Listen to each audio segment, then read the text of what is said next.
தமிழகத்தில் தற்போது நிலவும் அரசியல் சூழலில் ஆளுநர் வித்யாசாகர ராவ் என்ன மாதிரியான முடிவுகள் எடுக்க வேண்டும் என்பது குறித்து தமிழக அரசியல் தலைவர்கள் கூறும் கருத்துக்களை பார்க்கலாம்.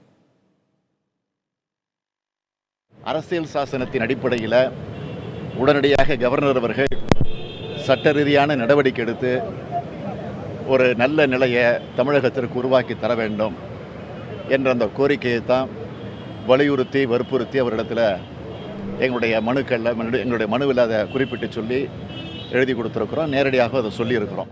முதலமைச்சராக சட்டமன்ற உறுப்பினராக ஆகாதவர் முதலமைச்சராக பதவியேற்கும் பொழுது அவர் மீது இன்றோ நாளையோ வழக்கு வரும், தீர்ப்பு வரும் என்ற சூழ்நிலையில் கவர்னர் எத்தகைய முடிவை எடுக்க முடியும்?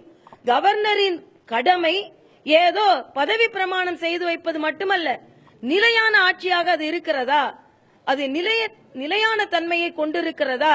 இன்று ஒரு பதவி பிரமாணம், நாளை ஒரு பதவி பிரமாணம், ஒரு மாதத்திற்கு ஒரு பதவி பிரமாணம், ஒரு வாரத்திற்கு ஒரு பதவி பிரமாணம் எல்லாம் ஆளுநர் செய்து கொண்டிருக்க முடியாது. யாருக்கு எம்எல்ஏக்களுடைய ஆதரவு இருக்கிறதுன்னு ரெண்டு பேரும் போய் உரிமை கேட்குறாங்க. முதலமைச்சராக இருக்கிறதுக்கு நிரூபிக்கிறதுக்கு கேட்டுருக்காங்க. ஆளுநர் என்ன செய்ய போறாரு? முதல்ல ஆளுநர் அவர் எதில் கன்வின்ஸ் ஆகிருக்காரு, யாரை கூப்பிட போறாரு? அது அரசியல் சட்டப்படி, அரசியல் சட்டத்தில் வழக்கமாக பாராளுமன்ற சட்டப்படி அரசியல் சட்டப்படி என்ன செய்யணுமோ அதை ஆளுநர் செய்யட்டும்.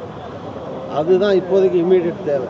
ஆளுநருடைய மௌனமும் ஆளுநருடைய தள்ளி தள்ளி அவர் கொண்டு போவதும் ஜனநாயக விரோதமாகும்.